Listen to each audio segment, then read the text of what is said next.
What's it mean? 11. Friends don't lie. Stop it! You're freaking her out! She's freaking me out! The upside down. Do you understand what he's talking about? No. I found the chocolate pudding! Oh God, please tell me it's not the kid. I need to die! Mornings are for coffee and contemplation. Holy shit. Welcome to another episode of Streaming Things. My name is Chris. Andy. I'm Steve. That is Steve, the best of the three. So on this show, we talk about the show Stranger Things, a very popular Netflix property. Right now, we're rewatching season 1, breaking down each episode one by one in hot anticipation of season 2. Titillating. Hot anticipation. That's not the kind of hot that I was Hot trying to waiting imply. action.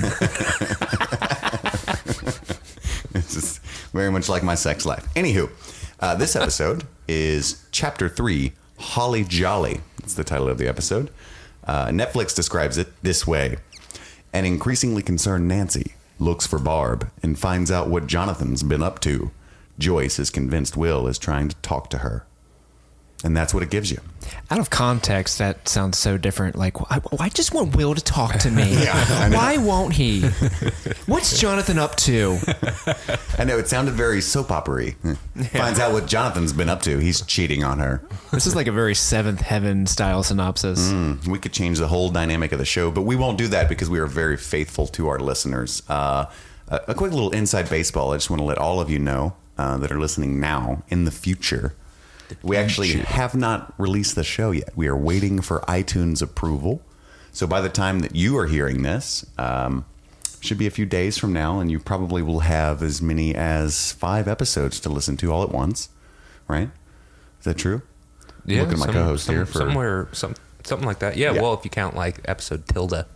Episode Tilda, our most famous debut. So, yes, thank you for staying with us. We're getting better at this as it goes along. We've got more of a structure here, and we hope that you're enjoying yourselves. The dynamic personality of Stu has saved us while we learn. So, Such a good guy. Let's dive right in here to Chapter 3, Holly Jolly. So it starts off with Barb, the Justice for Barb storyline. And I had a question right off the bat because, again, a little backstory. If you guys have been paying attention, you know this at home. This is my first rewatch since last year. Steve's as well. Andy's third, I believe. Mm-hmm. So we're a little rustier. And I think that's part of the joy is that we get to sort of approach this with just a slightly smudged lens from prior viewings. So I'm just asking myself, how does the Demogorgon kill? Right? Because we know how later how certain characters are found that may or may not be dead. So it seems like he has to take them to the Upside Down, but he can journey to the real world, seemingly at will. I would argue that he will. I see what you did there. Does he have to take people to the Upside Down? Because there's in episode 1, he kind of just grabs the guy in the elevator and just kind of, you don't need the elevator, buddy. Let me, and raises him up. Yeah, but that's toward like the Nexus point crossover area. It's just, and I don't remember if these questions are answered definitively by the end of the season is why I ask. I'm just kind of putting it out there now. As of now, it just seems he kills by just dramatically dragging someone off screen. Yeah. I mean, that's 80s horror, you know? Yeah. Okay, just want to throw that out there. So there's a shot of Barb in the pool and then in the upside down pool that I loved that she's grabbing the ladder. It's an empty pool in the upside down. There's no water in the upside down. It's a version of hell, and there's nothing worse than an empty pool and no skateboard. That pool hasn't been cleaned either. It's dirty. Yeah, it's totally off season. She's just clutching for dear life at the rails. And then that's the last that we see of her, yanking her down there. It's intercut with the sex scene, like close up on her hand grabbing the rails and then close up on the clutching hands during coitus. They made sure that was not a titillating scene. They just ensured that, just splicing it with... Joke's on you, I'm into that shit. And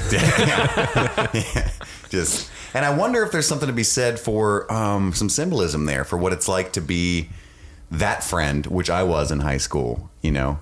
Not a whole lot of people, unless they were woke, found me attractive, and so I always had the friend that was having sex in the other room while I'm clutching at the pool rails, fighting Demogorgon. I wish it's more often just playing Super Nintendo. What do you guys think about that now? It could be like, yeah, I see that. It could be symbolically because Barb sort of represents Nancy's, pureness in a way, and she's decided to kind of give that up, and she's technically that side of Nancy's being killed off. Yeah, absolutely. Possibly, or at least Nice. drug away suddenly, dramatically in a pool. Nice, Steve. So I think there's definitely some sort of symbolism. I don't know if that's exactly it, but there's something going on there, those Duffer Brothers. Right. And there's, it's just a straight up 80s horror trope that sex has consequences. You know what I mean? It's always like, in Friday the 13th, the camp counselors go and have sex, and that's why everything goes to shit. You know what I mean? It's always like it's kind of like this subconscious abstinence kind of thing that they were pushing on people. And, they kind of use that here with Nancy. I think Nancy's sex with Steve in this episode is a pretty big plot for multiple characters in the episode, but we'll get to that later. Because obviously Barb's involved with, like we mentioned, possibly the killing off of her more younger girly side or more pure side. But when we get to that, I'll bring that up again. Nice. Laying groundwork for later bombs. I've got chills. Netflix and chills. So Steve, speaking of Steve in the show, he passes out after sex. Total male trope. Oh, yeah. Total Steve trope. Very accurate. It's so sad that she's like deflowered and sort of, everybody's disenfranchisement at that point, pretty much, especially on the female side, I would imagine, where it's like, that was it, and then, is he sleeping right now? We're not gonna talk about this. Like the first time. And it's over. She's like, I guess I'm leaving. And That was the wrong Foreigner song. he's like, I guess so. I guess you're leaving. I don't know. Is this the beginning of wearing your boyfriend's hoodie? Was that in the 80s? She comes home, she puts that on, and it calls it a sweatshirt in the 80s, but that's a huge thing in the 90s and in the early aughts, Well, in like wearing the 50s Boo-Boo's hoodie. and shit, it'd be like the Letterman jacket. Oh, true, you know? true. So it's always whatever the fashionable jacket of the time is. I wonder what in like the 1800s, you just wore their overcoat. He gave me his coonskin hat. It's not a big deal, Mom. He just gave me his coonskin hat. It was Nothing cold. happened. So then I felt so bad. So Jonathan comes home to find his mother surrounded by dozens of lamps of various models. And are we to assume that she's bought these lamps or that she's pulled them from all over her tiny house? Because who would There's a own lot that of many fucking lamps? I know. Who would own that many lamps? There was more lamps in the 80s. There was less overhead lighting, I feel like, in the 80s. So there was definitely more. She might have owned all of them. I've done the research. It's a fact. Maybe she just kept going to Donald and buying more and more lamps. Just we didn't get to see those scenes. Yeah. Just check me out, Donald. I feel like you're supposed to empathize with Joyce in this scene where no one believes her because she obviously looks crazy and she's missing her son. It's very sad that no one will believe her. But I honestly felt more for Jonathan and just tried to put myself in his shoes, which maybe is common, I'm not sure. But just picture him. He's missing his little brother. Again, he feels feels responsible and guilt for it.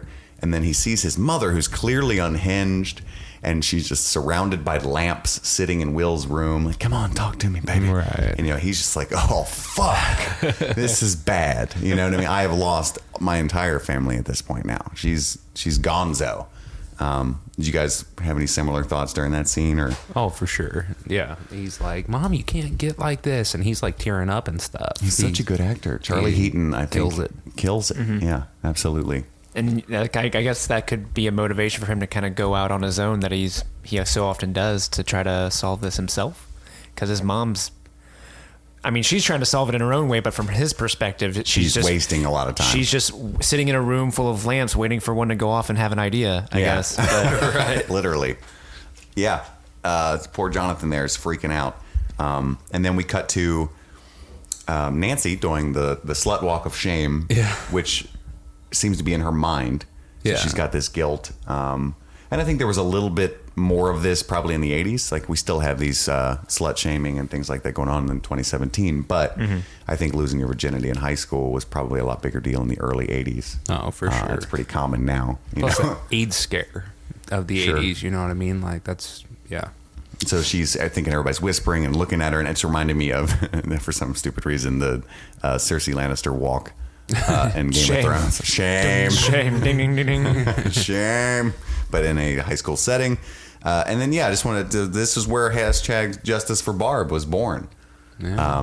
Which becomes a thing. If you've already seen the show, you remember that Twitter explosion of fun. Poor Barb. Do you think the perceived walk of shame, do you think that is all in her head, or is there really do you think the people that are looking at her actually know something, or is it just her in her mind? I was going back and forth. My first initial reaction was it's all in her head, and she has her own guilt.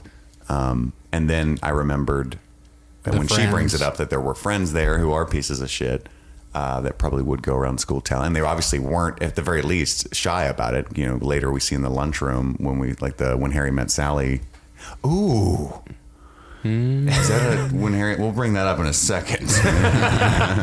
But yeah, when the girl, what are their names? The Steve's two friends, the really awful people, douchebag and bitch. I have no idea.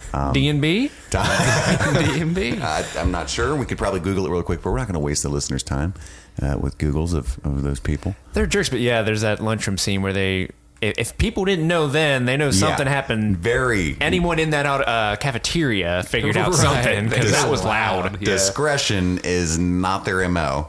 So then we have the fellas. We have Dustin, Lucas, and Mike hanging out with Eleven, and we get another of those seamless flashbacks when she's flipping through the TV. And she sees a Coke can, so we get a little more backstory. They're really good, like the way that Game of Thrones was like sex position. Flashback exposition is nothing new, but I think they're very good at it. And weaving it into the current timeline and giving you little nuggets to keep it like a mystery, but you're slowly realizing what kind of person we're dealing with 11 and the scope of the story. And it was a very brief. All you saw was like some headgear and a mine crushed Coke can, but it's all we needed. And I just wanted to make note of that because I'm really fond of their seamless use of flashbacks here. So, what did you say while we were watching this, Andy? When she crushed the Coke can? Oh, little Nikki, you turned a Coke into a Pepsi. A little watered wine. Do you think Matthew Modine's in the back like, no, don't crush the can, make it a Pepsi. It's a taste of a generation. Okay. Their names were Tommy H. and Carol. Tommy H. The douchebags and bitch. Yeah. Well, he got an H and she just got a Carol. Yeah. It's my mom's name. Carol or Tommy? Tommy H. Carol. Mommy Tommy. Okay. And then so we cut to another scene with Donald. Right? So a quick scene with Joyce when she goes to buy the Christmas lights. She pulls out the Christmas box and then she realizes she needs more. She's trying to communicate with Will. And we get another Donald scene, which I know we're all fans of. Just bring it up, fucking Donald. ring them up, Donald. Like she was totally prepared to hear some Donald bullshit. Like this is what you're spending your advance on. It's Christmas light. It's July. I was just about to say, I kind of wanted to know what he was going to tell her. Like, Joyce, it's July. This isn't going to... People are going to wonder. Yeah. Well, it's set in November. she could be just, getting prepared. Is it November? Yeah. Yeah, okay. That's right. That's true. But she's got a hell of it. And he's probably thinking, what a cold bitch. Your son has been missing 4 days. and already all you can think about is having the coolest house in town on Christmas. This is why you needed the advance. They're not even the flashing kind, Joyce. Get a leg up on the neighbors. Joyce, if you really want to impress the neighborhood, get the icicle ones. They're the new hotness. I just thought how sensitive Christmas lights are, especially the Christmas light technology of the 80s. When one of them if one of them went out, Will would be fucked, If there was a single bulb. The whole house goes out because one goes out. Poor Will. Screw it. Oh no, Jonathan, help me check the bulbs. That would be intense. That would be hysterical. So then we get the boys hunting for rocks for their slingshot and another interaction with the 80s bullies, the school bullies. What's he called, Dustin? Toothless. Toothless, yeah. There's something else that he called Freak show. Yeah, just a bunch of mean things. And frog face and midnight. I don't understand that one. A racist piece of shit. Yeah, and then we why are all 80s bullies complete just sociopaths? Like, oh, your friend's dead. Yeah. My dad said he got killed by some other queer. Yeah, I like, know. Jesus. That was really bad. I thought that too. I mean, there was definitely bullies in my high school, but they were more like, you know, I was a weird kid. And so the things they said to me, I was, yeah, it makes sense. You know, Yeah. I'm wearing sweatpants that are for girls and I did shit them. So fair enough. Touche, sir. I will go clean. But yeah, it's like your queer friend's dead from his queer killer. You know, it's just overly. But I think in the movie It that was released recently, they did a really good job of establishing what we all assume when we see a bully, like abuse at home, and you know, the bully is always bullied by someone else. And Actually, in that bully in It, one of the first scenes, he goes to pick on the main character whose brother, like, spoiler alert, is the one that goes missing in the beginning. Sure. And the bully says, like, hey man, you got a free pass this year because of your brother. even he was nice, right? Even that dude who gets abused at home and is a psychopath, he's like, hey, I'm not crossing the line. I'm going to give this guy some time to mourn. But these two jackoffs are like, ugh. Yeah, they're even worse than the murderous bully of It. Okay. So then we get Jonathan developing the photos that he took that I took issue with in the last episode. Yeah. It turns out he did. I hadn't recalled. When did he snap photos of her taking her shirt off? Because I thought he had tilted the camera down. I think that's like the last one that he takes. He was like, oh, Yeah. shit. That was like an oh Yeah. shit thing. He, Is that what probably, we're he was in the explaining? artiste moment and then saw that he was like, oh, maybe I shouldn't do this. Oh, this is wrong. This is naughty. Yeah, I mean, that is, how embarrassing would that be? So then, yeah, he's developing the photos in the darkroom. The snitching ass redhead that's also in the darkroom IMDb credit. Snitching ass redhead. meets up with Steve and his gang and Tommy H and Carol to show him the photos, or at least tell him about them so that he can steal them.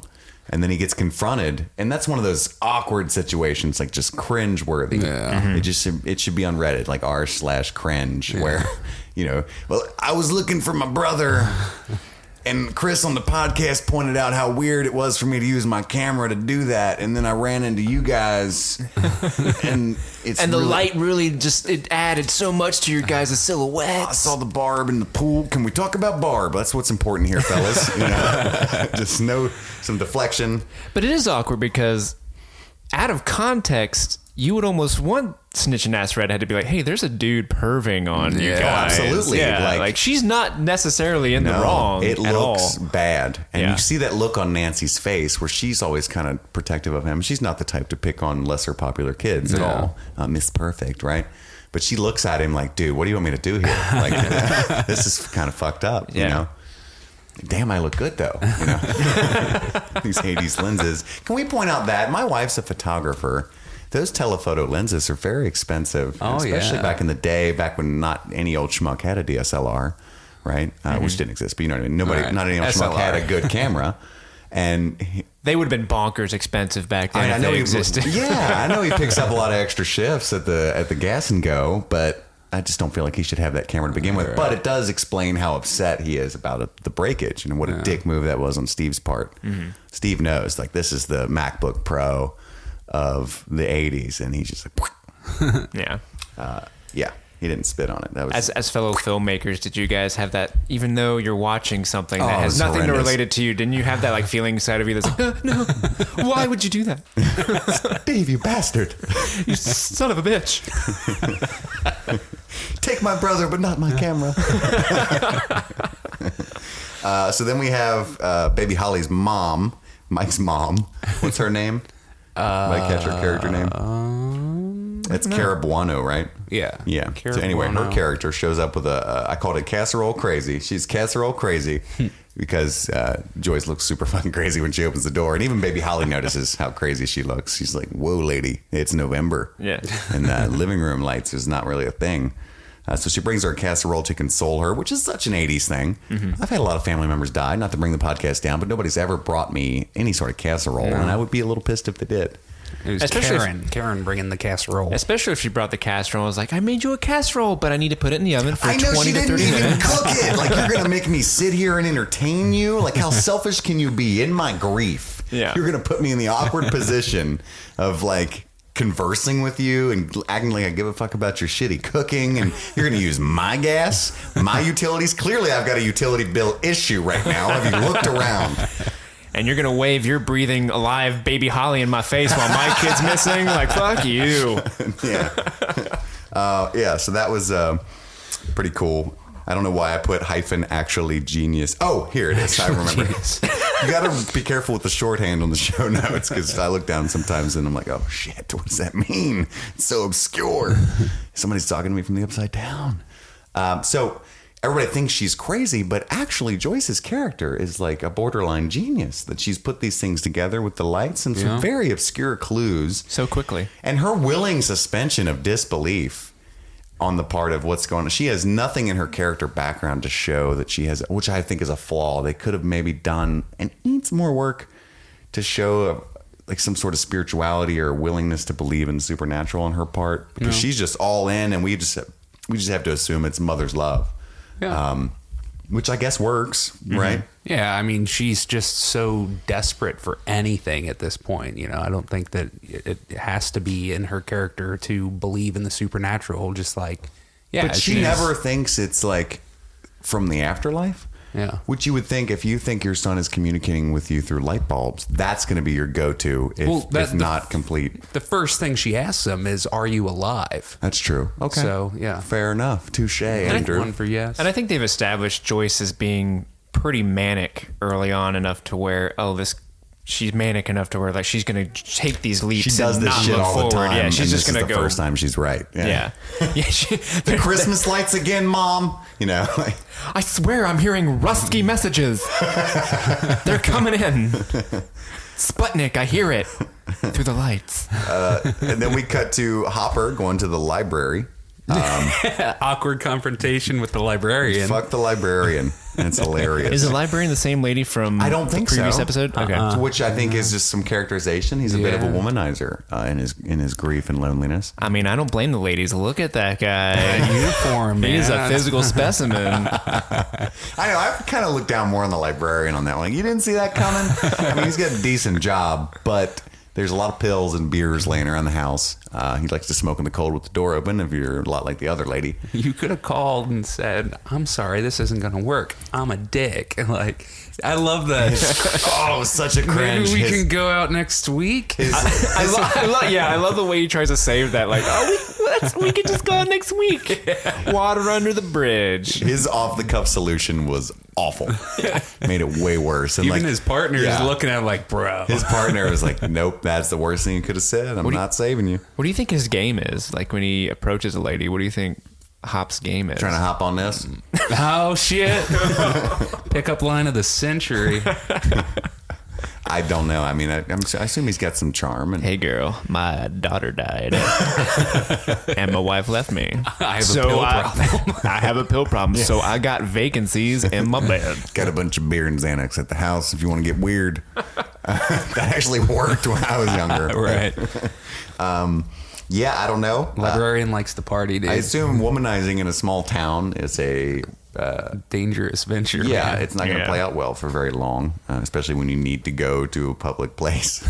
Fuck, I need to go. You know, like on the car on the way there, he's like, "Is there anything else we can do other than go to the library to get this information?" All right. You know what I mean? Like, I didn't think this was going to bite me. I'm not a book reader. I thought my bases were covered on this, and now I'm forced to go to the library. I wish they had something where I could sit at home and just like figure things out on my own. Not for another 20 years, Hop. So yeah, then we get a little library research montage, which is a classic trope that I always love seeing. I thought of Seven for some reason, the movie Seven, David Fincher film, where they're all playing chess, listening to symphonic music upstairs while he's going through the books, for some reason. Then we have cut back to Joyce and the casserole. Still bacon. I put in the notes too. Didn't cook casserole? Like, what a bitch. I don't know if that's like a thing, like she wanted to be fresh, but it seemed to me to be odd. Like, I brought all this shit to cook at your house and you can clean up. That's a lot of casserole too. Yeah, for like to further push the knife in. Like, oh, I wish you had some more people to eat this. You know? wish you had a hungry little growing boy. That'd be really convenient. How many plates should I set out? When will Will be home? Oh, sorry. Baby Holly, we got to go to our warm house with our big family that's all full. I don't know though. I think Baby Holly could pack a pound or two of casserole. She has that look in her eye. Yeah, she takes it down like she does juice. So we got some tension with Baby Holly in this episode. Obviously not because we've seen the show before, but I could easily imagine some serious tension the first viewing when she tracks down the hallway following the lights, and she's like, "Oh shit, that's awesome! What's in here?" And then we get the wall, which we know the Demogorgon likes to pop out of that particular spot in the wall. So if you think for a second that maybe Baby Holly's about to get Demogorged. Is that the verb? Demogorged. Holly, no. It actually, I thought about it. It's like, is that why we love her? They've been inserting all of these cutesy shots of Baby Holly just to deliver that moment of tension to full effect? No, I don't like to think that was a happy accident. Because everybody knows that we love Baby Holly by this point. Like, she's a cute, funny little character. It's comedic relief. They even gave her a line. She said yes. Yeah, right. And then we get this great jump scare when she grabs her up, 80s style. I don't know. I just thought, holy shit, it was no accident that they gave Baby Holly such charisma. I mean, she's one of my favorite characters this rewatch. Building to this moment. They named the episode after her, dude. Holly Jolly. I had never thought about that. I was thinking more of the Christmas reference with the lights. Oh, that's so what it is. Then I got the broken camera. So then we get that. And then we see Nancy pick up the ripped up photo of evidence for Barb. So she's mad at the creepy Jonathan, but not so much because she also sees some evidence to the last whereabouts of Barb, and she's more intrigued by that. Nancy Drew. Oh, you stole my joke. I was holding on to that one. Damn it. Lego my ego. So yeah, that's on her mind when she goes to the game with Tommy H and Carol and Steve. So that's why she leaves again later. We never ever actually get to that game. I thought that was funny. No. Like, the game's about to start, and then let's go sit in the 15 minutes hallway. later, they cut back to them like hanging out in the hallway. But girl, the game's about to start. The game is always about to start. It's about to start in perpetuity. We just got out of class at 2:30. The game's about to start at 7:30. We got to hang out in the hallways for 5 hours. I mean, I remember doing that. Not for I'd stay after class. It ended at 2:30, and we'd stay till 6 or 7. Yeah. Just hanging around. It was kind of cool to be in school when it was closed for some reason. For Hacky me, sack and Yeah, that's shit. true. like I said, I was not cool. But I remember being like, nobody's here but a couple cool guys. Got a little sea of lockers. Just hacky sack in the hallway. Anywho. So then we get the second seamless flashback of the episode. It's a twofer. She sees the cat when Eleven's walking to the preordained meeting place with the rest of the gang. at 315. She runs into 315. That was really awkward too when she was just repeating everything Mike said. It kind of frustrated me a little bit. Like, I get it, she doesn't speak English Power very lines? well. Yeah. Meet friend. Time 315. And he's like, yeah, here's a watch.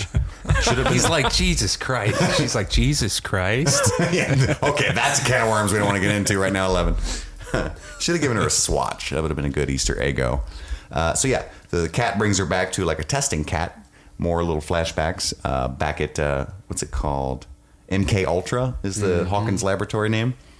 And we get a wonderful scene there that I want to personally save for later. No, MK Ultra is like the 80s or the whole mind control experiment truth story about the U.S. government trying to develop psychic abilities. with That's mind like the control. code name for Yeah. that. Oh, and then it's just So- Hawkins Lab is the place. Yeah, Hawkins Lab is just where it's happening. Basically, they were with that microfilm or whatever, microfiche is that what it's called? Microfilm or microfiche. Gotcha. They were just basically saying Dr. Brenner was a part of MK Ultra, where they tried to develop using LSD and hypnosis. They tried to develop psychic abilities, and that plays in more into the characters later. But yeah, that was a real thing. Okay. Was that the name of the real thing? Mm-hmm. Oh, neat. Oh, I did not know that. So Yeah. that's kind of an ego. Yeah. A bit. Okay. Right on. A real life Eggo. What do you guys think of the 11 and Mike dynamic? Because I've got a lot to say about Millie Bobby Brown's performance at a particular juncture in this episode. And I know that in the past we've applauded the interaction between Mike and 11 as very sincere and endearing, but something about this episode, specifically when she's walking in the woods and he's trying to hide the fact that he'd been bullied, it just didn't resonate very well with me. I thought the Oh, line, and they're the line- walking, and yeah. she's like, "Why'd they hurt you?" And he Friends tell skirts the it. truth, Mike. And I was just like, you're rubbing it on a little thick here. It just was kind of corny. I don't know if it was bit. bad writing. It just didn't I was like, shut up. You She's know? like, I understand. It's like, bitch, you can't read a watch. You don't understand shit. Right. Yeah. It just seemed a little. So you guys all got that vibe. Do you think she was like, I understand, I too broke a man's neck and sent another one into a wall?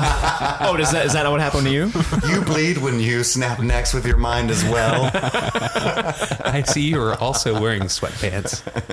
That's funny as hell. Yeah. I wonder if that was more of a direction because she's been so great so far, and that she does lay it on pretty thick. But I wonder if that's kind of like an out of context, like when you're an actor and you don't necessarily know where the shooting schedule is, like where the scene's going to play in. If they're like, yeah, be normal, Yeah. be more normal than you've been any other time so far. Be incredibly, like, not just telepathic, but empathic. I think part Like of a wise old lady. I think part of why they play it up is they are trying to start to create the tension between the three boys. So, like, you know, they're up there bonding, having their I understand moment. I'm getting bullied by mouth breathers. And then it cuts back to Lucas and Dustin, like, just sort of rolling their eyes, pushing their bikes behind them. Like, and even in this episode, Lucas is like, I see the way you look at her, like, oh, will Sure. you marry me? Yada, yada. So I think that part of that is just trying to build up that tension more. That's something I have written down. We can just jump to it and talk about it. It's like Lucas being so shitty to 11. Yeah. Which I guess in retrospect is, you know, he feels like she's taken his friend. He never wanted her there to begin with. He doesn't believe in her ability to help them. So, you know, him being 13, he's going to just treat her that way. But knowing that she is useful and having such a fondness for the actress, and, you know, for me, it's like, what a little fucktard. You know what I mean? Like, just being so mean. Would be different if he wasn't like that from almost the immediate get-go. They find this traumatized girl in the woods, and he's like, let's get rid of this girl. Yeah. Ew. What is she still doing here? We had a good thing. It was me, you, and Dustin, and Will. I'm not ready to trade in Will for And this there's girl. kind of like a no girls allowed thing. Yeah. At that age. Well, I think they're out of that age, though. Like, they're 13. Yeah. You know what I mean? They're- I was super trying to hang out with girls all the time at 13. And Like, they're getting attracted to maybe each other. 10, I would have been like, no girls allowed. Take her home. And, Right. she's bald. And this is like Aliens 3 level right here. And we're only on the Aliens 1 timeline line. So, that's Aliens 3 when she shaves her head, right? Yeah, I don't remember. Yeah. Okay. Yes. Thank you. So I skipped a huge part of the show, which was Hopper's search of the Hawkins lab, where he uses. I was surprised at his tactic when he entering the facility. I thought maybe he'd play hardball, being Hopper, but maybe he knows this is military. Right. I can't do that here. It's like, look, man, I'm trying to clock out for the day. I know it's not in there, but I got to check the box. You know, help me out, man. One badge to another, one 9 to 5 punch outer to another. You know what I mean? He really plays that card, and it seems to work. He knew how to play Patrick. Yeah, old Patrick. Patrick's a softie for the fellow working man. You know, he's just a blue collar stiff. It's like, damn it, you got me. Man, I too like checking off boxes. I feel a kinship here. I have to let you in. So he gets in and does the old look around. But his detective work's too strong. They send the old PR guy, who I assume doesn't even know what's going on at the facility any more than Hopper does. At least he says that, and I kind of believed him. He's like, "Yeah, asking the wrong guy, dude. Like, I get paid to tell cops. I get paid to show cops fake camera footage. Right. So never seen the real shit myself either. But they do walk by some like pretty key looking areas with the biohazard flaps and such. And ostensibly, they check the Shawshank Redemption pipe again, and sees that no evidence of Mike or 11, even though he doesn't really know much about 11 yet. He thinks they're the same, or Will or 11, I should say. I remember he thinks they're the same person still, right? Yeah. That the Benny's Diner kid is Will. Yes. Okay. So then he gets shown some footage, but realized that it was raining that night, and the footage doesn't show rain. So Blind Melon reference there, no rain. No rain. I just wanted to bring up that. Anything about the search at the facility? Again, just showing his big city instincts, bro. Fucking, did you see any rain in that footage? It's like, oh shit. I think Detective Hopper's on the case. His deputies are way too dismissive of his skills, and I know that they don't have any experience, but like they have known Will since birth and probably Joyce since childhood. They should be rabid trying to find this kid. And not only that, but because there's never been an incident of this magnitude, that they should be like drama queens about it. You know what I mean? Like, dude, how do you find a kid? Like, this is crazy. Like, this is the coolest thing that's ever happened to me in a weird, like... They should almost be more bent up about it than Hopper is. Exactly. And he's kind of like, dude, I don't know. It's raining a little bit. You know what I mean? Mind your business. Sheriff Hopper. Oh, fancy Hopper doing evidence again. You know? The one guy was even like, hey, can we pause looking for this kid? I need to know about the lasers. Right. Yeah. What was it? Death lasers that he kept harping on? Space lasers. Space lasers. I have something about that, and my favorite shot of the episode comes from this little scene that we're talking about. Anything else on the search of the Hawkins laboratory before we move on? Okay, so then fast forward 12 minutes through the show, we get to Joyce forming the iconic letter wall. Iconic. Andy pointed out it took her a seemingly awful long time to paint those letters. I think that was just an editing mess up there. Because like a lot of time had passed before they went back to that shot. She was like Z. Midday, she gets A, B, C, and then it takes her 4 more hours before she goes Z. Done. She had to consult. She had to go all the way down to the library and talk to that lady. Give me alphabet books here. It's been a while. What comes after P? She's like, what's it called? A microfiche? She's on that looking like P. Q. She's like, there's like an 80 montage to it. The research montage. Pouring over the books and shit. Wait, there are uppercase letters? Oh no! God damn it! Yeah. So she's writing the letters on the wall under each. Did she have to resituate the lights too? Can we give her a little bit? Maybe she got to like E and then had to move some bulbs and stuff. Like, damn it, this is kind of between E and F, and I don't want to be confused. This is really important. Fuck, how many letters are there in the alphabet? I wonder how they translate that for other countries' languages. Like, you know, Spanish, I don't know how you say alphabet. run, but it's different. Oh, yeah. So, like, do the different letters light up? In German, it's los. Los. So maybe they, like, special effect it. And it's like, No, I think they would do the same thing and just have subtitles run. Yeah. But then the subtitle will be like, it lights up R and it says L. The subtitle. That'd be super awesome. No. I actually saw a video on the internet where a huge fan had told his family members what sex their baby was via this method. So you know how it's like a big fancy reveal when you find the sex of the baby. If you choose to find out what sex the baby is, it was a girl, and they had lights set up with the paintings on their wall, and they made a video they sent to all of their family. It's like GIRL. Well, as soon as they do the G, it's like, oh, it's a girl. Sure. But I was like, wondering how they hooked that up to do that. Yeah, it's Well, it said it's a girl, but yeah, still. I just thought that was neat. Cool Stranger Things fan way to do that. But yeah, it's a G. Yay! You don't have to It's go a any guy? farther. Okay. So then we get the... I'll talk about that later, unless you guys have anything from the letters on the wall scene you'd like to bring up.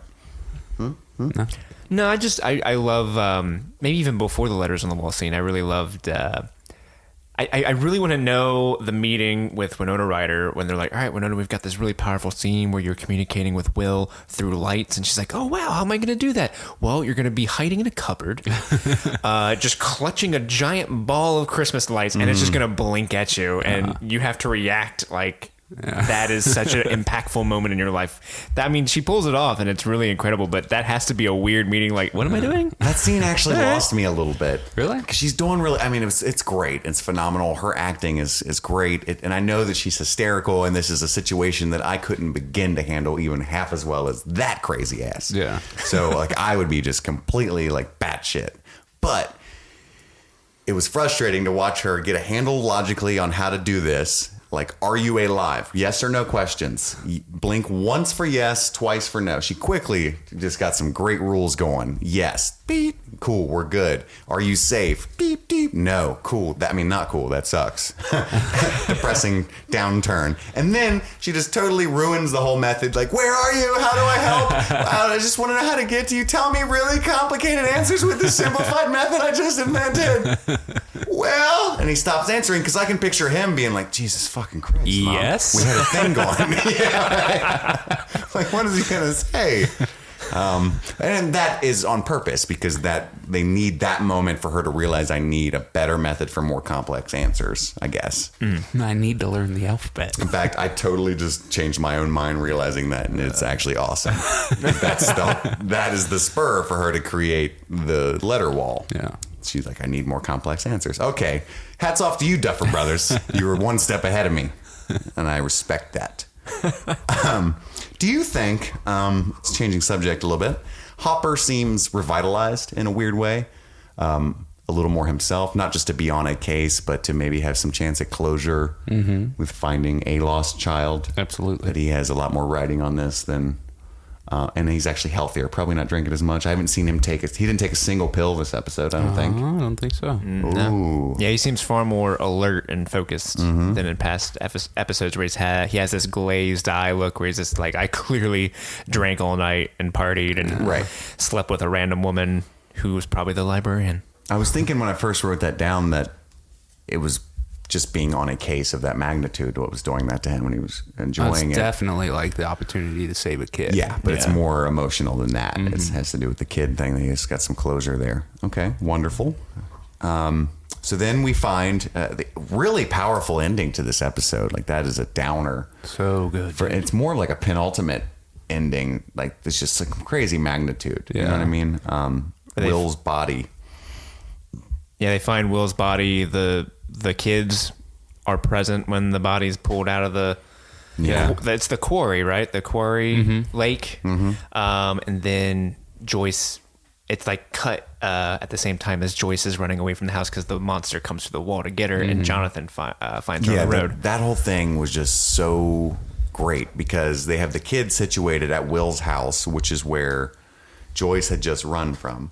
So then we see the fire truck and the ambulance and the police drive by. So they're there so they can see that, and they're fairly nearby because everything's near Will's house. We established that last episode. And then cut to Joyce running back, which was a wonderful shot of her in the headlights. And then you can see very subtly the police cruiser coming up far in the background about to tell her. And that's just sad, just imagining them tell her that. No, that's the quarry that's that close to Will's house. They're just driving right up. Oh, Joyce is here.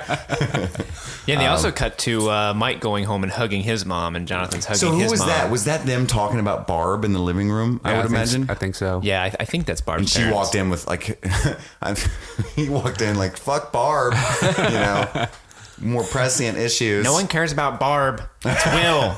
Dude, that to me was probably the most powerful shot of that whole sequence was Mike hugging his mom. Mike hugging his mom. Like, you know, I don't know what to do. You know, I mean, I'm Karen. tearing up just thinking about it. It's good stuff. I teared up a little at that scene. I ain't gonna lie. Netflix and chills. Peter Gabriel, bro. Oh man, David Bowie. A fun little tidbit that doesn't make you cry. That quarry is in Atlanta, which is where a lot of TVs and films are shot these days, because the tax incentives in Georgia are wonderful, as we all know. And then I believe The Hunger Games has a pretty major scene shot in that quarry, as does Walking Dead Season 2. That's where they tend to hang out a lot, around that big lake, if you ever watch that show. Same place. So if you're ever going on like a movie set tour, that quarry is a good place to go. You got 3 solids right there. Dig it. Yeah. Dig it. So yeah, we have a segment that kind of wraps it up for the overall talk over of the show, the recap there and interpretations. Steve, you invented a segment called Will Call. Will Call. How'd that go this time? A significant dive. So if you're just joining us and you don't remember, Will Call is when we calculate how many times someone shouts Will or where's Will in the episode. And this episode I only caught 3. 3. And they were all in the scene where Joyce is stringing up the lights in her house. She's like, Will? That criticism that you had was probably more towards her than, Yeah. you know, because throughout the season, I think she's going to be the last one because everyone else thinks he's dead. Right? Yeah. And then now we have a Mike call. If you notice there at the very end of that episode, when Mike gets pissed and runs off and all his friends, Mike, don't do this. You know, they kind of had this like the thing that belied their age, like this knowledge of the grief that he was going through. And that it was better to remain calm. And, you know, like I saw some tears on Lucas, but it was still, I thought it was a little like, they should just be like fuck Mike, knees in the gravel. Yeah. But it's hard to judge how someone should grieve. But I just thought it was funny. Mike, don't do this. You know how you get. We got to stay together. Let's just eat some casserole and we'll just get through this. They're going to have a grief counselor here in about 15 minutes. Mike. Yeah. We need to talk to him. Mike. Yeah, so there was a bit of a Mike call there at the end. Okay, so moving on to our next segment. Andy, what do we call this where we choose our favorite moments of each episode? The chocolate pudding. Chocolate pudding. Chocolate pudding. Chocolate pudding. So yes, the chocolate pudding segment is where we pick our top 3 favorite moments of each episode. Andy, we'll start with you. What was your number 3?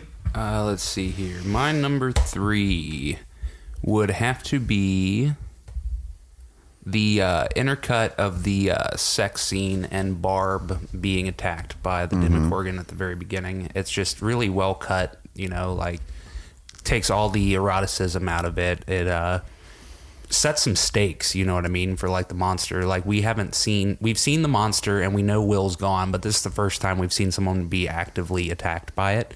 Even though we never actually, it's like a Jaws thing too. You never actually see the monster during that scene.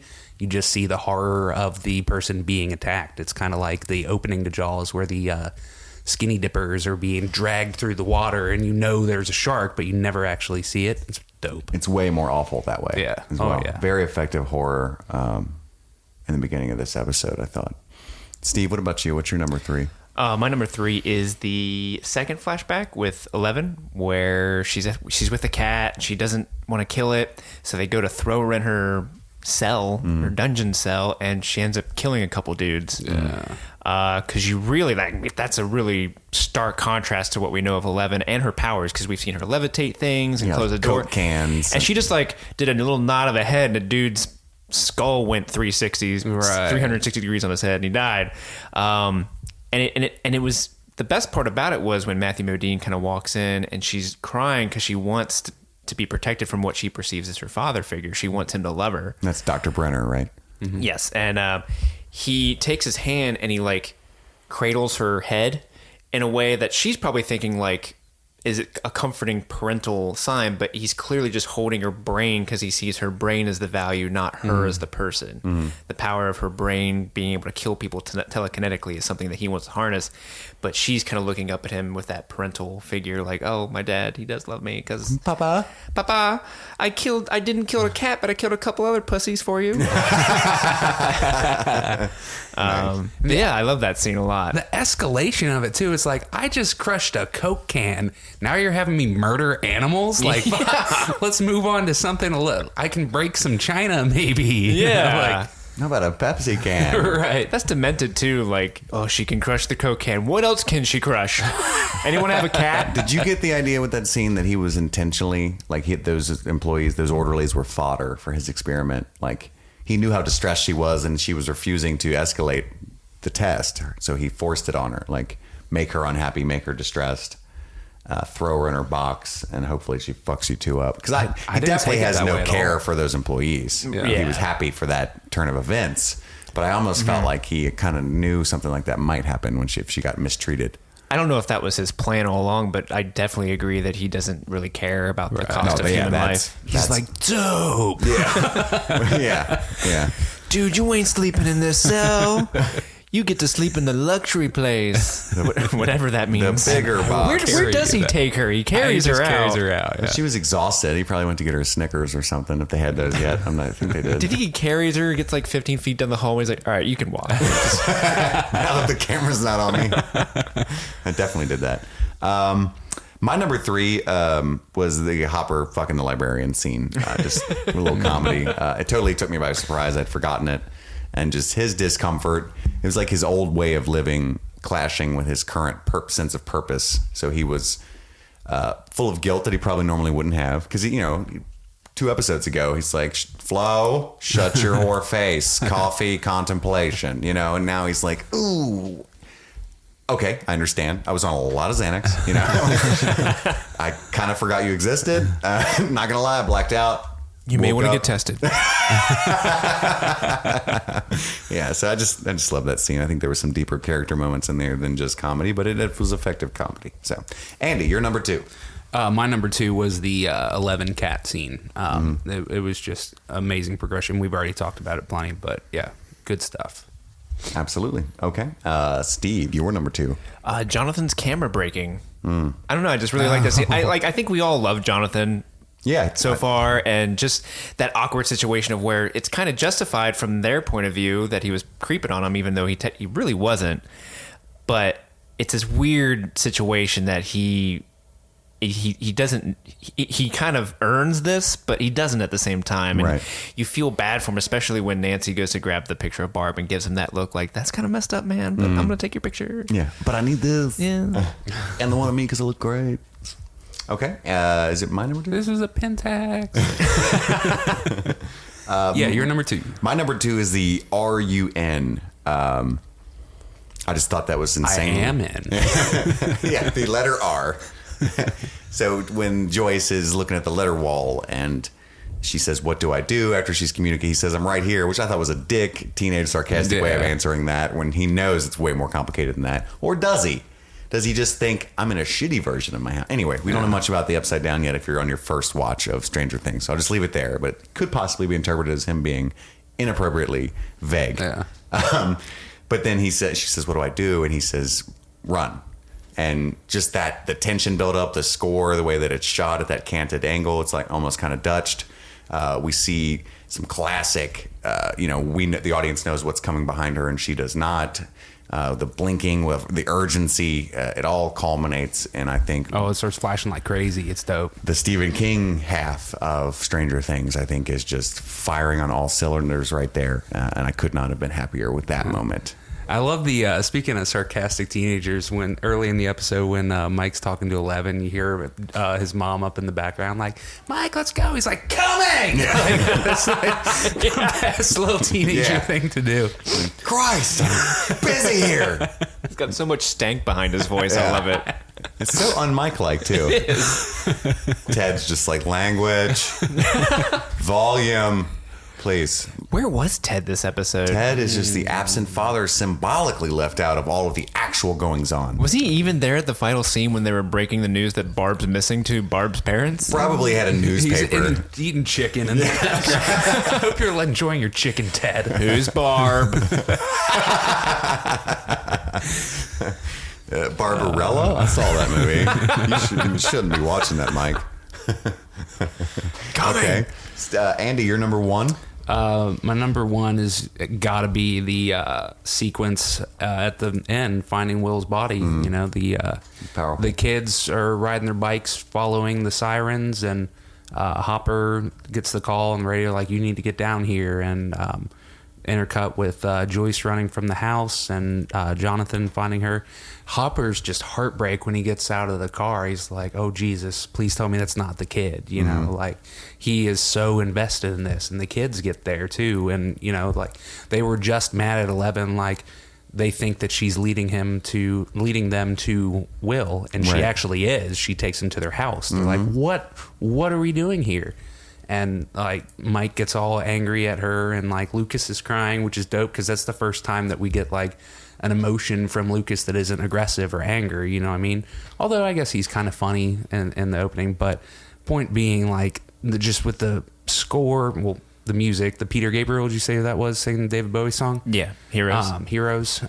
It just was one hell of a way to end the episode, you know? Yeah, and then on a first watch, you're like, shit. Oh my God, the kid's Makes dead. no sense. Right. Steve, you're number 1. That's my number 1. Yeah. Okay. Yeah, because everything Andy said, plus if on your first watch, it really gives you a really great sense of intrigue. Like, you are instantly questioning, was Joyce talking to Will? Who she's talking to? Like, is he really dead? Is he alive? Can they save him? It's a really good way to end an episode. It's really going to make... I knew when I first watched, I instantly was like, well, can't stop now. Yeah. It's 4 a.m, but I guess I'm watching this now. Yeah, this was definitely not the invention, but just a wonderful execution of what you can do with the binge model. Things just got stranger. Yeah. and even, I would say, that's sort of a technique of serialized shows where you have to get them to tune in the following week. Yeah. And they just, classic, maybe even referencing that area of TV. Little meta judgment there. But I will say with most, a lot of Netflix originals sag in the middle very frequently, even up until recently with, like, the Ozarks just came out. I don't know if you watched that, but the first 2 and the last 2 are incredible episodes, and the middle just sags a lot. And this is just ramping straight the fuck up. You know, I just couldn't believe such a powerful episode 3. So my number 1 is Steve's number 3 and Andy's number 2. It's when Eleven kills the individuals. When I love snapping necks. You know, I love random acts of extreme ultra violence. Huge Tarantino fan. But it's not even that. It's what you alluded to when he touches her face. And I just could not believe, as someone who's tried to act and direct actors, that this little girl was able to summon that reaction with that much fidelity to the truth of life when Dr. Brenner touches her face. You know, just like you said, it was just, she doesn't get a whole lot of human interaction and or consoling, and the child craves that, and she just buckled. You know what I mean? All that anger just fled out of her, and she just wanted to be held and loved and given a Coke that she didn't have to squish with her mind. I like and that it's so scene. much pain, and she had the quivering lip and the watery eyes, and just, it's so many layers to it. And the makeup in that shot was so dope, because at this point we've seen, like, she gets the nosebleed when she does her thing, but she did her thing this time. She's bleeding from both nostrils. Her ears are bleeding, Right. and like they did her makeup to where like her veins are showing through her cheeks and stuff. It's really cool. It was, I'll never forget that as long as I live. I think this was the most fidelity we've all had with favorite moments, which maybe says a lot about the power of the episode. Like, there were some definite points. It was like, you can't fucking go around that. So anyway, real quick, what was your favorite shot, Stu? I'm gonna cheat a little. No cheating. Sure, go ahead. There's 2. The Okay. first one is Dr. Brenner standing very heroically as 2 guys drill in a wench into the ground, and he doesn't help them. Just because It's just Superman posing. it's a really awkwardly staged scene where he's like, yes, put it right where my feet are. Good job. I'm not going to look at either of you. And don't look at my bulge. Yeah. But really any shot that featured the Christmas lights going berserk with Winona Ryder, like that lighting is so cool, and really there's no shot you can get of that'll look bad. So all those shots look super cool to me. So I know that's a little bit of a cop out, but I really do love flashing lights. I love So them. does I my just son. Get into them. That's why he loves cruisers. Andy, what was your favorite shot? My favorite shot was after Joyce had first put up all of those Christmas lights. Like, they're not going ham yet.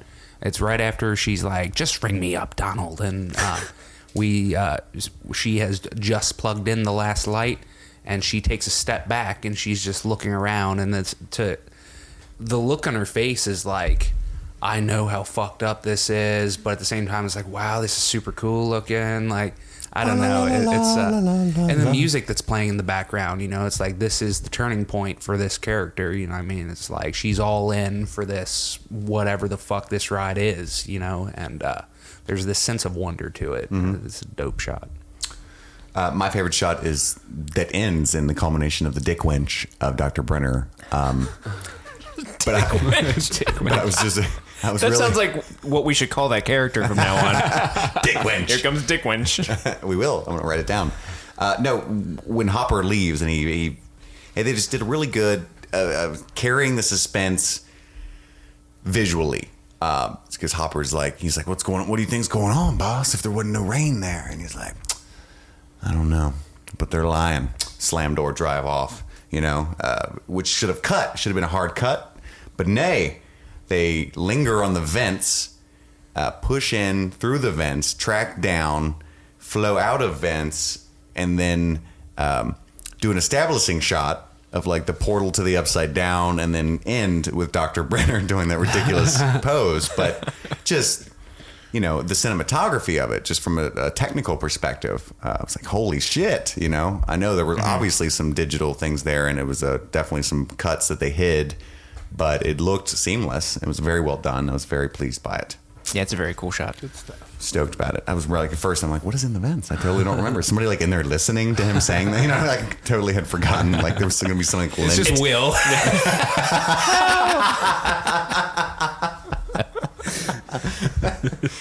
I'd like to come home now. It was very David Lynch if there had been some little man in there, you know, it'd have been great. Right. Yeah. So then, Stranger Things indeed. Don't reference the other show. So moving on to our next segment, which we call Easter Eggos, which is pretty obvious what it is. So it's we go on an Easter egg hunt and try to find as many cultural references and little nods as we can, or if we can't find many, we stretch some and make our own. We do the best we can. That's right. So, Andy, start us off with just start naming off Easter Eggos. Well, we already covered the MK Ultra thing. Super cool. Sure. I really liked when Lucas and Dustin bring out their supplies for their hunt for Will. Lucas, he pulls out this army knife and binoculars, and he says, "Knife from Nam, binoculars also from Nam." It's a neat thing, like just kind of explains a little bit about his character. Like he's from an army family. His dad's a veteran, and like he clearly got these things from his dad. So it explains more of his aggressive nature. And then Dustin, he dumps out his stuff, and he's like, "So I got Nilla wafers, I got Pez, I got bazooka gum." Like I called it 80s snacks. Yeah, exactly. Yeah. He names off all these 80s Pringles. snacks. He's got the super old school Pringles can. Yeah. Like they fucking nailed it with that. I don't know if you can call those Eggos, but yeah, I did. I dig them. Stu? From the same scene, actually, there's the Millennium Falcon toy from the 80s, and they drop that thing a lot. And the Star Wars nerd It's in worth me, a lot of money. a lot, yeah. Every time they drop that thing, I just kept, stop it, stop, no, please don't. My brothers actually owned that model, and they sold it in a garage sale. And when I became old enough to realize what they had done, I never forgave them.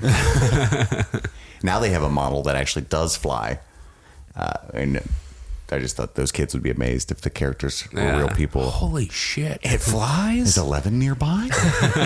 No, it's actually it's a drone. Never mind. Mike has all the Star Wars toys. He was playing with Yoda in like episode 1. Now he's got the Millennium Falcon. He's gonna. I think it was a big deal in the 80s. Yeah. Actually, 83 would have been the release of Return of the Jedi, right? I think so. Yeah. Yeah. 79 with That- 79 the original. Yeah. And then 81. No, 83. 77, 80, 83, I thought.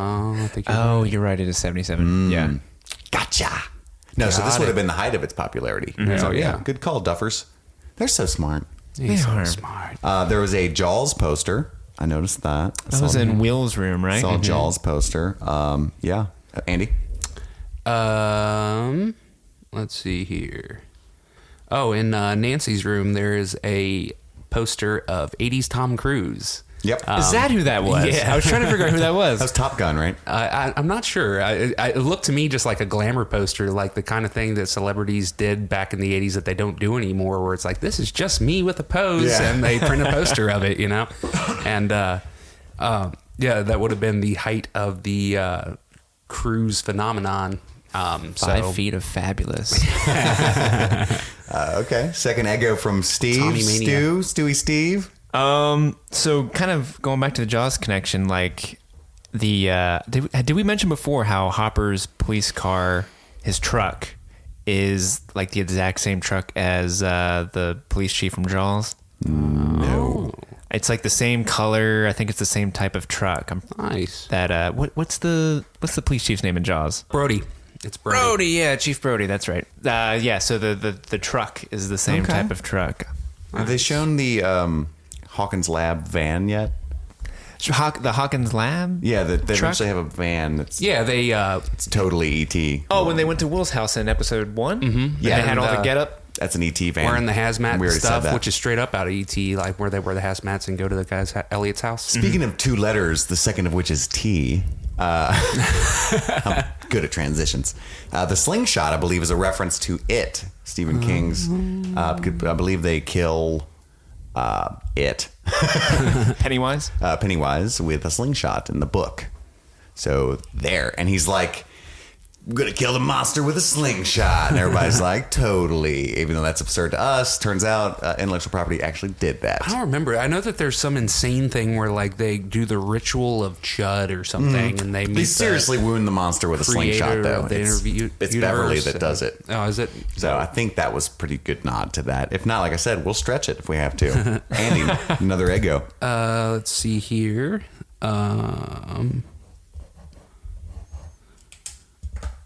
when early in the episode, Dustin is pondering how Eleven got her powers. He says, "So I wonder if she was born with her powers like the X-Men, or if she acquired them like Green Lantern." Doing some serious comic name dropping there. Steve? The scene where 11 is supposed to be brutally murdering the cat, and then there's like close-ups of it hissing at her. That's a reference to Jonesy from Alien, the cat in Alien. Oh, nice. That there's several shots of Jonesy hissing at the alien, in the same vein. Yeah, very much a... Right. That's where Blake Snyder came up with the save the cat idea, is from that movie. Oh, yeah. And 11 literally saves the cat here, too. Nice. I'm going to say 2 because I'm cheating because one's not real, I don't think. Dustin's hat. Does anybody have any knowledge of that? Is that a Goonies thing? It just looks so familiar with the 3 colors, and maybe it's just typical. Oh, his trucker hat? Yeah, I don't know if that's a reference. I would like to do some Googling on that. References Pokemon? I got a big one. Ash Ketchum? Wait, that wasn't out yet. So they showed Ronald Reagan when she's watching TV, and then later, the cop buddy, deputy, mentions the space lasers that you mentioned, which was actually a real thing that Reagan was trying to implement. He had this Operation Star Wars? Yes. Where they would the satellites would be in space and would be able to shoot out missiles that before they could reach the U.S. So I thought that was a cool little Reagan Easter egg there. Yeah. And Reagan, even like in that little tidbit, he mentions the crisis in Syria. There's all kinds of shit going on at the time. And now. There's no shit that's been going on for a long time now. There's Reagan. Then there's what is it? He-Man and the Masters of the Universe. Yep. He-Man is in there. Mm-hmm. Yeah.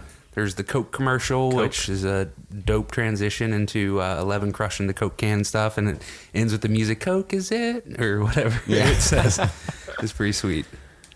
Another one, when the kids are hanging out in the basement, on the table there is the board game Dungeon with an exclamation point. Dungeon. Yeah, it's like like a board game version of Dungeons and Dragons, not made by the same people or anything, but it played very much the same. It came out in like the late 70s. My brother used to have it. It came out in like the late 70s. So I saw the box. I was like, "Hey, I know that game." Dungeon. I couldn't read it. I was trying to read it. Okay, another one from you, Steve. My last one, it's not so much an Easter egg, but something that I love pointing out is that dope-ass Trapper Keeper that Nancy had in her locker. That was my last one, too. That literally said Trapper Keeper down its spine. So if anyone was wondering, like, is that a Trapper Keeper? I didn't know that was a brand. Like Band-Aid became, the adhesive strip, ubiquitous, everything. Yeah. Apparently, we just called them Trapper Keepers when we were in school. Apparently, it was like invented by the brand. Very successful marketing. It had that beautiful, bubbly, hippie font too. Yeah. It was great. It was a work of art. I've just got a few random broad stretches. I believe there was a Captain America shield in the back of the basement. There was definitely it could have been a bullseye for an archery set. I don't know, but it looked like a Captain America shield to me. There was TV snow, which was definitely not a Poltergeist reference, but I just remembered us saying that when they were looking at the cameras at the Hawkins laboratory. A lot of them had the snow going, and I was like, I knew there'd be snow in this show somewhere. The white noise of the television. Dr. Brenner just looks so Lynchian to me in everything he's in, especially with the... He looks like Lynch. It's hysterical. Maybe that's all it is that. But I know that there are some major Twin Peaks references later in the show, and I was just looking for it, and with in the confines of the cell that's 11's in, and the shot of him leaving it looks so David Lynch, and I actually don't like David Lynch. So for me, it's like, and I know that's bad for a lot of people to say, but it's just, hey man, it's America. I have my own opinions. It's a subjective art form. And then when Carol and Tommy H are reenacting the sex scene with Steve and Nancy in the lunchroom, we realized on air live. It could have been a When Harry Met Sally illusion. I'm going to say that it is because I like it. Oh, fuck yeah. Or whatever. I mean, whatever she did. Oh, Steve. She did very convincing. And then Tommy was making it weird, slamming the table, making it all rapey. Yeah. Like, whoa, bud. That's not what happened. Steve was clearly making sweet, quiet love from what I saw. There was hand-holding. Yeah. Tender kisses. Steve just, that's Screaming Barb. Screaming. That was the screaming that he was hearing. Hashtag justice for Barb.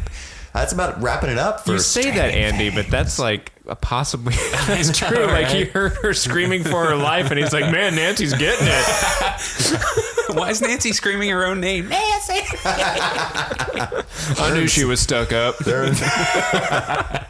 Miss Perfect. And that guy, yeah, he looks like the type who would be into that sort of thing. Yeah. Like, yeah, I'd like to drag you dramatically into an empty pool. Reenacted at lunch the next day for my homies. All right. Well, that about wraps it up for Chapter 3, Holly Jolly.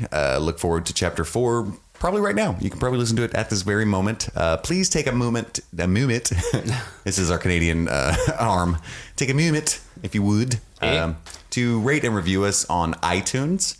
And go ahead and subscribe. That would be wonderful. That helps us out a great deal. We've got a special contest for you soon that we will release when the show is live. So we'll let you know about that. Steve, where can we find more of your work on the web now that we're here? Oh, man, you just put me on the spot. You can look at my Many work. places. I mean, it's kind of hard to me research. I have a Facebook. You can actually go on my website if you want. It's stevemayfilms.com. Right on. You can look at some of my work there. And I also have another podcast if you're interested in pro wrestling called K Fabulous Wrestling Radio that you can subscribe to on iTunes. No, wonderful. Andy, what about you? You can look up our Meta Junkie films. If you were to look on YouTube, you can find our first film that we did together. And really, we've done all of our films together. You can look up Those Damn Dames on YouTube. You can look up A Divine Comedy. If you want to hop over, actually, you know what? Those Damn Dames is on Vimeo, not YouTube. And then A Divine Comedy is on YouTube. Also, the horror film, I almost said Fixate, Fitness Freak is on there. Yeah. Awesome. You can find me on Twitter at CMichaelRudd. It's CMichaelRudd. And www.idagaff.com is our parent website where you can find a lot of articles on stuff that have nothing to do with Stranger Things, but are pretty neat, I think. And we have another podcast by the same name, IDOGAF. So please email streamingthingspod@gmail.com. That's streamingthingspod@gmail.com with all of your feedback and wonderful thoughts. And we look forward to hearing from you soon. That's all we got. My name is Chris. I'm Andy. I'm Steve.